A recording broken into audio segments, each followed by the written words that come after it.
And our next speaker has a background as a CEO at the company that did that, or wrote that strategy. And she's trained as an architect, and she's currently running her own practice in Copenhagen. And she's here to share some insights on how to approach existing materials and how to upcycle them and utilize them in new development. So a very warm hand, all the way from Copenhagen, Lene Damsbo Brix.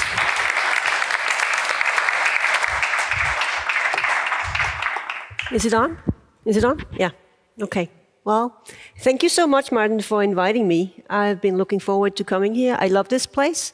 I do work here a lot, and I find that's one of the most important city developments in our time right now in Malmö and in Copenhagen as well, because we don't have an area like this anymore. We reconstructed them all.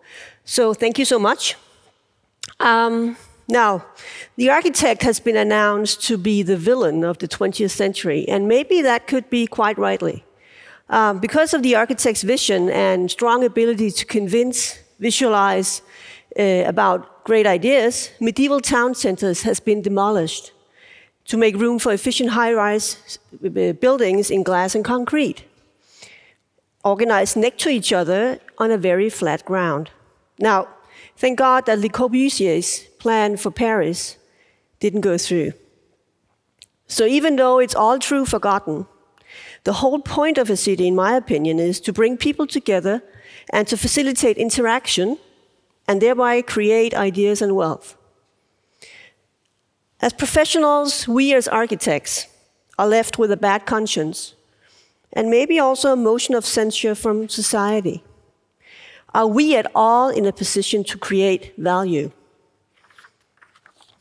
On that note, I think we do practice a very great, fantastic profession, practicing architecture, but are doing so in a rather tough business, the construction industry. And maybe it's time that we as architects decide to replace the villain with the hero. The world is changing, and we need to consider, in my opinion, how we react to that change. The UN Habitat estimates that 60% of all cities and new urban areas are yet to be built. Think about that.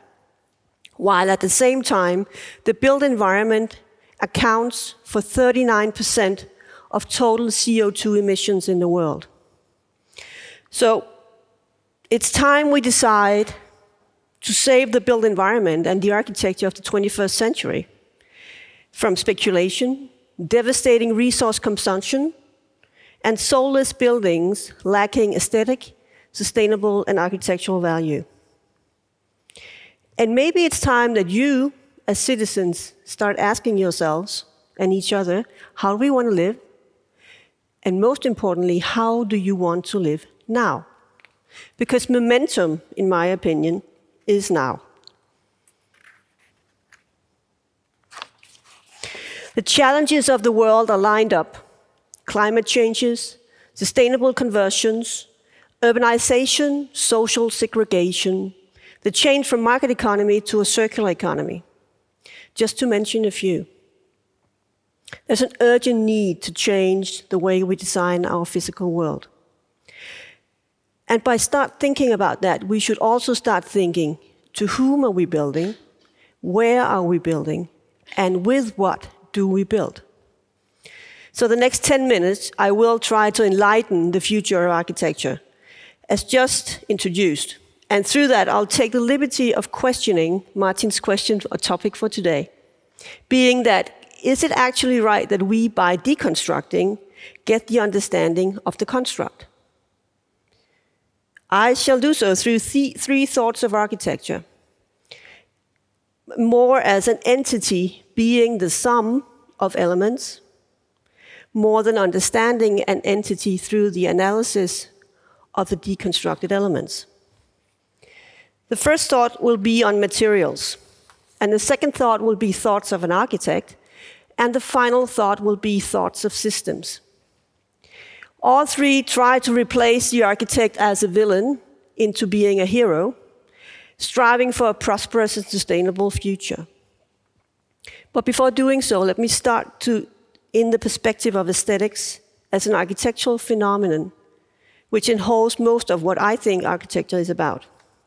Titi, as a chef, might recognize some of the thoughts that I'm going to go into now, and I would have loved it to be my quote, but it's not.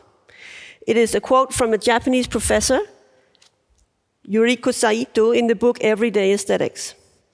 And just to make sure that you will get the exact cleverness, I will take the liberty to read it for you. The aesthetic value of a knife consists not only of its visual qualities, but also of its feeling in my hand, determined by its surface texture, weight, and balance, but most importantly by how smoothly and effortlessly I can cut an object because of the material, shape, length, texture, and weight of the blade and handle. The appreciation here is not simply directed toward the fact that the knife functions as well. It rather concerns the way in which all its sensuous aspects converge and work together to facilitate the ease of use. If I appreciate this knife exclusively for its cutting performance, I don't think I'm appreciating it aesthetically, because as long as I can derive the same degree of cutting capability from any other knife, the specific sensuous qualities do not matter. I suspect that the reason why functionality of an object was generally shunned from the realm of the aesthetic is because exclusive attention to functionality steers us away from attending to the sensuous surface of the object. However, considering an object's functionality does not necessarily lead us away from its surface qualities. I can appreciate the way in which the materials, design, size, and craftsmanship are integrated to provide the superb functional quality. So although it is true that various practical and utilitarian purposes are intimately bound up with our everyday experience, such integration does not necessarily compete with the aesthetic value. In fact, I believe it's a mistake to find aesthetic value in everyday objects and activities only insofar as we momentarily isolate them from their everyday use and contemplate them as if they were art objects created specifically for display.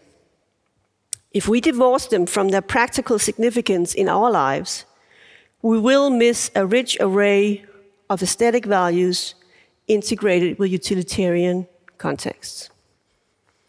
Now, let me get back to that later on. But my argument by saying this and taking Saiti's quote to the point is that for me, the understanding of architecture being constructed as isolated elements through which we understand the entity is questionable. As I see it, it's all tied together, and none of each valued element can be subtracted from the entity they belong to.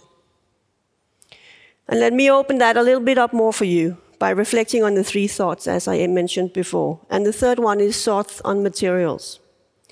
The built environment is, as I said, accountable for 39% of the total CO2 emissions in the world.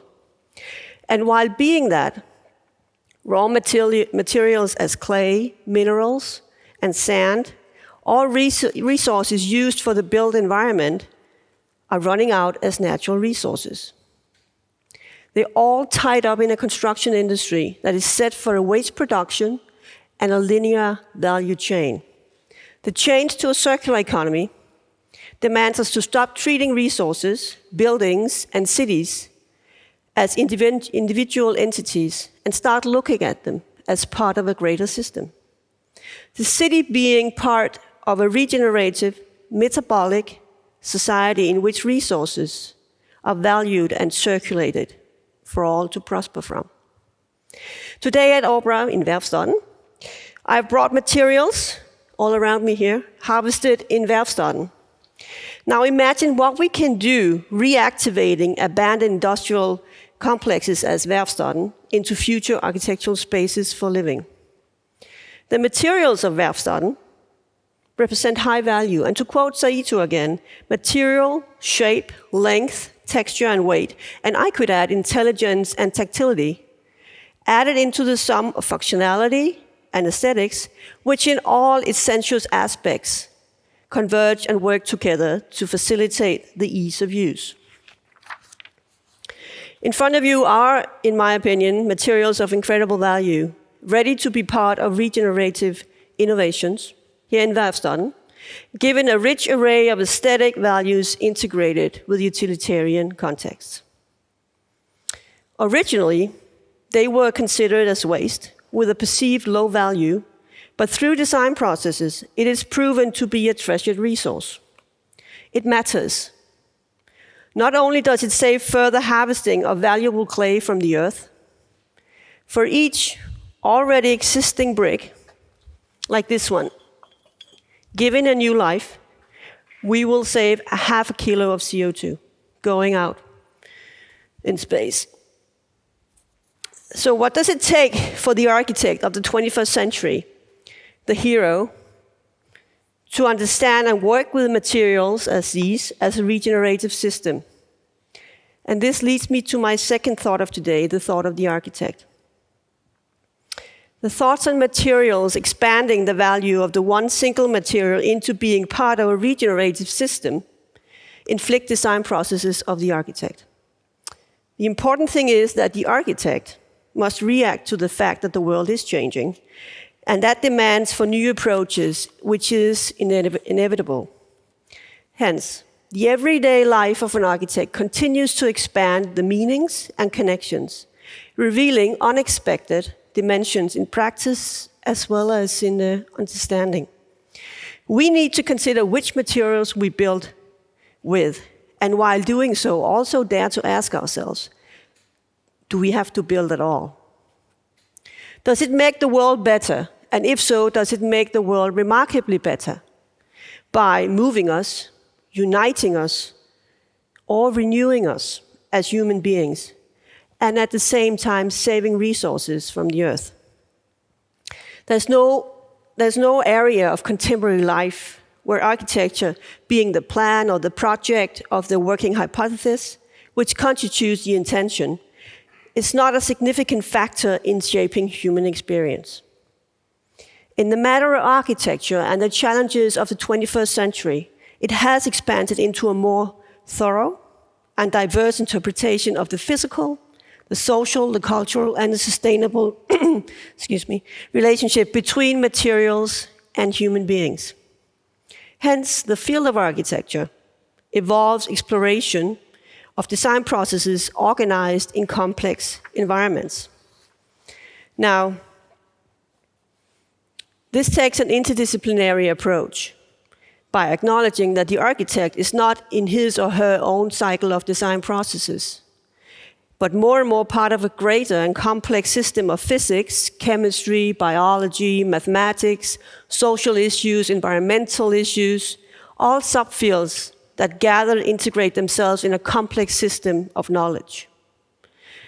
It creates central problems, because the problems addressed by architects seldom fall solely within the matter or the boundaries of these subject matters. Now, this brings me to the introduction of wicked problems. You might know about these, and if not, I'll try to explain it to you, what they're all about. Wicked problems is an approach to the processes of architecture proved to be a central theme when seeking connections between remarkably diverse and seemingly complex applications of architecture. Now, design problems addressed by designers were introduced by Horst Rittel in the 1960s as wicked problems, being a class of social systems which are ill-formulated, where the information is confusing, where many decision makers conflict values, and where ramifications in the whole system are thoroughly confusing.